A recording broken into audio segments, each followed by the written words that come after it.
disebut dan tanpa mengurangi rasa hormat, Pak Menko juga bolak-balik menyampaikan bahwa beliau bicara dalam kedudukannya sebagai Ketua Komite Koordinasi Nasional Pencegahan dan Pemberantasan. Komite ini dibentuk untuk melaksanakan komite itu dibentuk berdasarkan Perpres. Saya tahu Perpres 6 2012 dan kemudian diperbaiki dengan Perpres 117 tahun 2016. Ya, sebagai pelaksanaan dari pasal berapa itu? 92 ya. Ya. Nah, tapi saya ingin ingatkan, mari kita baca.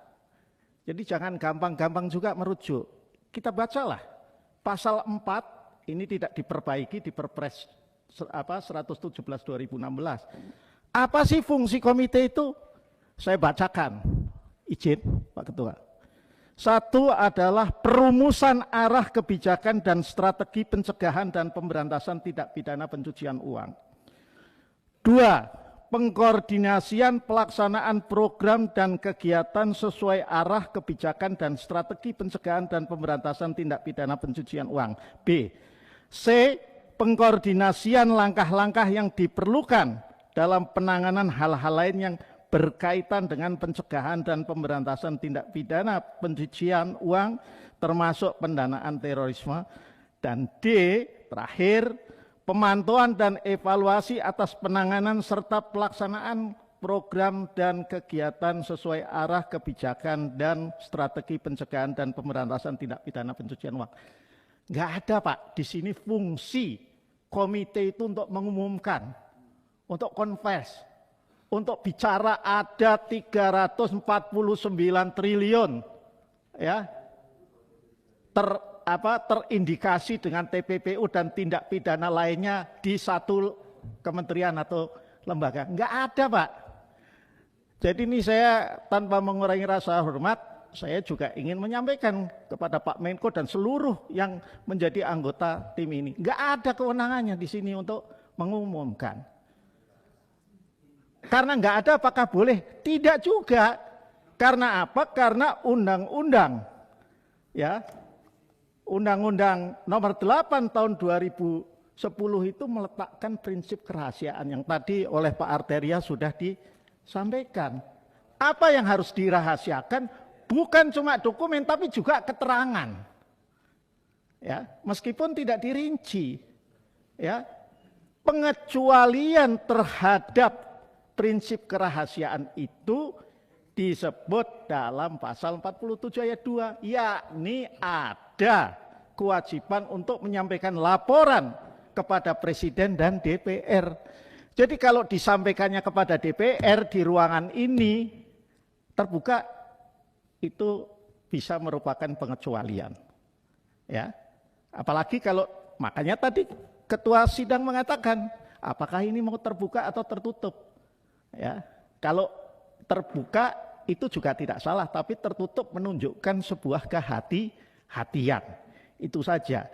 Nah ini ke depan saya kira harus diperbaiki sehingga tidak terjadi gaduh-gaduh terus. Ya, menteri satu dengan menteri yang lain berbantah-bantahan. Ya, menteri satu dengan kepala lembaga berbantah-bantahan. Ya. Saya harus ingatkan ini nih, walaupun koalisi pemerintahan. Saya perpanjang dulu ya. Iya. 17.30 ya. Ya. Ya. Jadi saya ingin sampaikan, komite itu kalau buat saya tidak punya kewenangan untuk melakukan pengumuman apapun. Tidak ada di dalam perpresnya itu mengatakan bahwa komite menyampaikan kepada publik bla bla bla bla. Nggak ada ini di sini. Jelas dalam Perpres 6 tahun 2012 ya.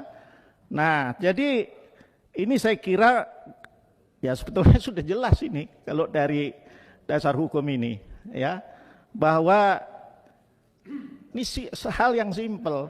Artinya dari PPATK itu perlu mengklarifikasi saja. Kalau karena ini sudah telanjur ya. Dari itu tuh berapa sih ya? Agar juga teman-teman di Kementerian Keuangan itu tidak merasa tertekan, terdolimi lah.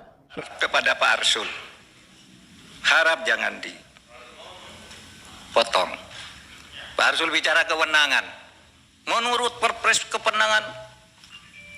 Polhukam itu A, B, C, D, tidak berwenang mengumumkan. Loh, saya tanya, apa dilarang mengumumkan? Kalau tidak berwenang, apa dilarang? Kalau di dalam hukum itu sesuatu yang tidak dilarang itu boleh dilakukan. Loh, Anda dari pesantren nih, saya bacakan dalilnya. Wal aslu fil uqudi wal muamalah as-sah hatta yaqumu dalilun alal batalani wa tahrim. Pimpinan, Setiap- izin pimpinan. Boleh bicara? Nanti dulu. Nggak, menurut saya biarkan Gini, menjelaskan dulu dong. Nanti Boleh nggak gini. bicara. Saya mohon izin ke pimpinan. Boleh nggak saya bicara? Nanti dulu. Oke. Nanti dulu. Silakan. Jadi setiap urusan itu kalau tidak ada larangan, boleh kecuali sampai timbul hukum yang melarang. Itu pesantren kan? Dalil di pesantren waktu kecil udah menghafal kayak gini. Nanti kalau di dalam hukum umum, saya katakan juga sekarang ke Pak Beni, pertanyaannya kok seperti polisi. Menko boleh ngomongkan apa enggak? Begini Pak, kalau substansi boleh apa tidak? Begini kalau substansi boleh apa tidak? Jawab iya atau tidak. Kan enggak boleh tanya begitu. Itu harus ada konteksnya dong. Sudah bilang boleh katanya. Ini yang saya lihat. Kalau boleh sebutkan pasalnya, boleh kok harus ada pasalnya. Kalau boleh itu enggak perlu pasal. Misalnya saya tanya ke Pak Beni boleh enggak saya ke kamar mandi sekarang? Boleh, mana pasalnya? Enggak ada, karena boleh. Kalau dilarang baru ada pasalnya. Di mana dalilnya? Nah sekarang bukan bahasa Arab, bahasa Latin. Nolum delictum nola punasine previa lege punali. Ini dalam hukum pidana. Tidak ada satu kesalahan, tidak ada sesuatu yang dilarang itu sampai ada undang-undang yang melarang lebih dulu. Ini tidak dilarang kok. Lalu ditanya kayak copet aja. Memang siapa? Koordinasi Nasional PPTPPU, Sekretaris Komite beserta seluruh jajaran, yang terhormat pimpinan dan para anggota Komisi 3, serta hadirin dan hadirat yang tidak saya sebutkan satu persatu. Izinkan saya memulai tanggapan dari apa yang tadi disampaikan oleh Ketua Komite dengan mengutip sebuah hadis. Laisas saditu bisurat walakinnas sadidal ladzi yamliku nafsahu indal khadab. Rawahu Bukhari dan Muslim. Orang yang kuat itu bukan karena dia jago gulat. Baik jago gulat fisik maupun gulat mulut. Tetapi orang yang kuat itu adalah orang yang dapat menahan diri ketika dia sedang marah. Karena itu saya ingin sampaikan, saya ingin la taktob. Janganlah engkau marah untuk diri sendiri. Udah kiai kelas atas. Ngeri kali. Ya. Terima kasih.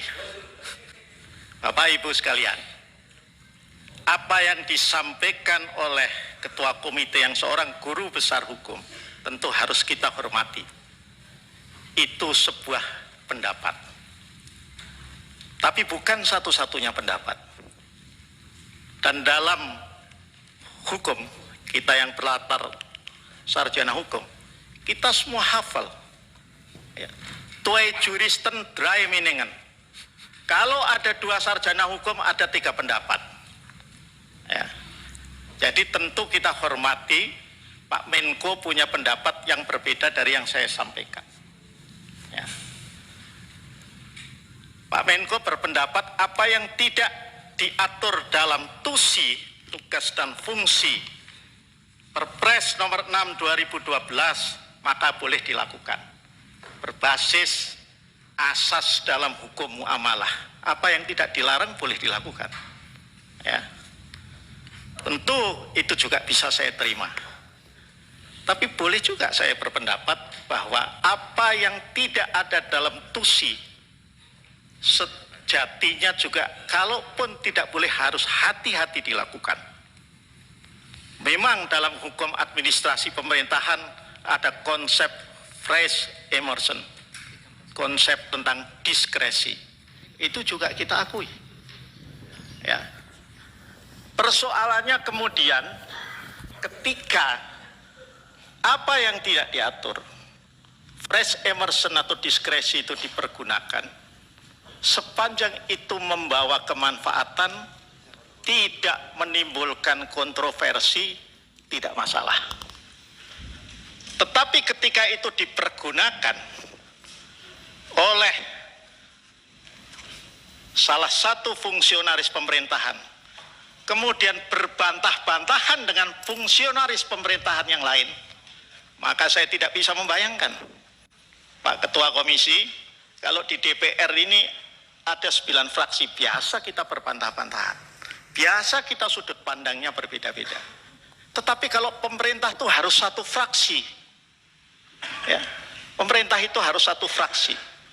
Kalau pemerintah antara yang satu dengan yang lain mempertontonkan perbedaan, bahkan sengaja dipertontonkan perbedaan itu, menurut saya itu bukan good governance government, bukan sebuah tata kelola pemerintahan yang baik. Itu yang ingin saya sampaikan. Ya. Jadi soal perbedaannya, saya soal pandangan Pak Menko saya tidak ingin membantah, tetapi saya ingin menyampaikan bahwa twee juristen drie meningen.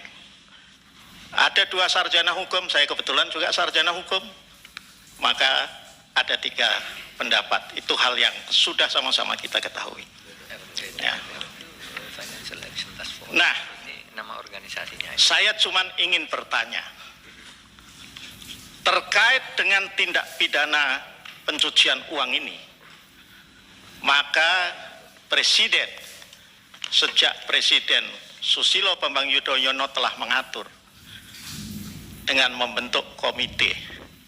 Saya kira ini maksudnya baik, ya, agar penanganan itu terkoordinasi dengan lebih baik, agar ada koordinasi saling informasi antara pejabat yang satu dengan pejabat yang lain.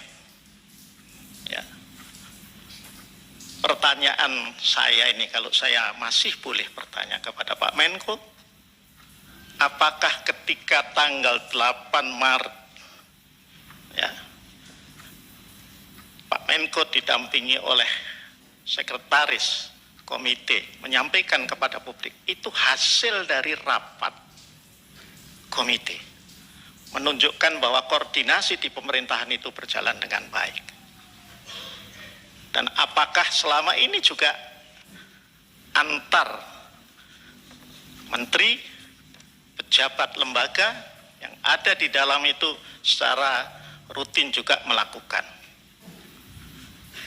Pertanyaan saya berikutnya, mengapa ini yang jadi pilihan? Setiap tahun paling tidak sekali, paling tidak 2 kali, PPATK menyampaikan laporan kepada DPR, dan itu disampaikan kepada Komisi 3 DPR. Laporan tentang pelaksanaan TUSI PPATK, tugas dan fungsi. Antara lain, selalu disampaikan berapa jumlah laporan hasil pemeriksaan, laporan hasil analisis LHP dan LHA yang telah diserahkan kepada aparatur penegak hukum. Polri, Kejaksaan Agung, KPK, BNN, dan instansi-instansi terkait yang memiliki PPNS, karena diserai kewenangan untuk melakukan penegakan hukum di bidang tertentu.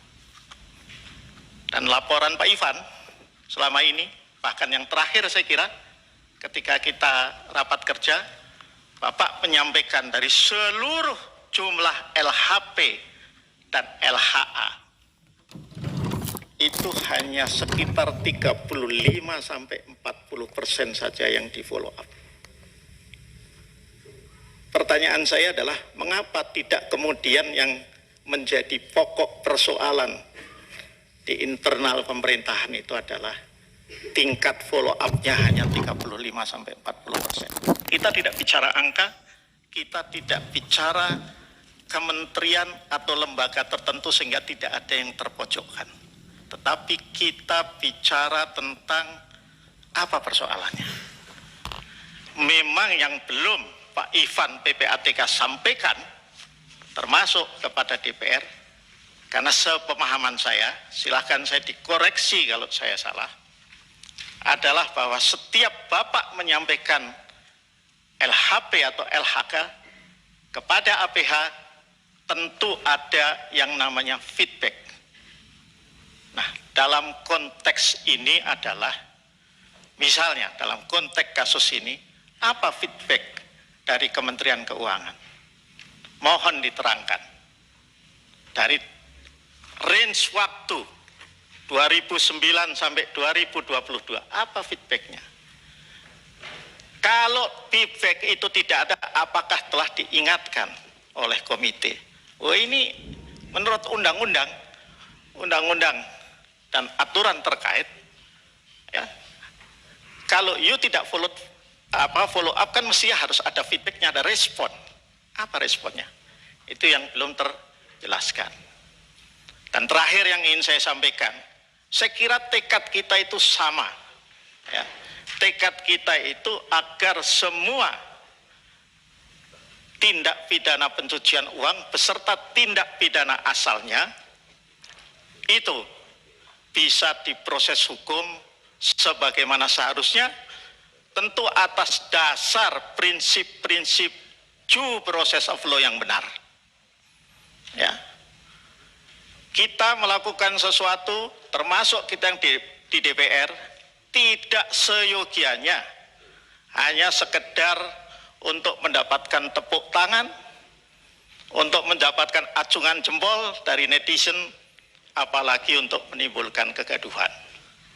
Saya kira hanya itu yang ingin saya sampaikan pada kesempatan ini, Pak Ketua. Terima kasih atas kesempatan. Wallahul muwaffiq ila aqwamit thoriq. Wassalamualaikum warahmatullahi wabarakatuh.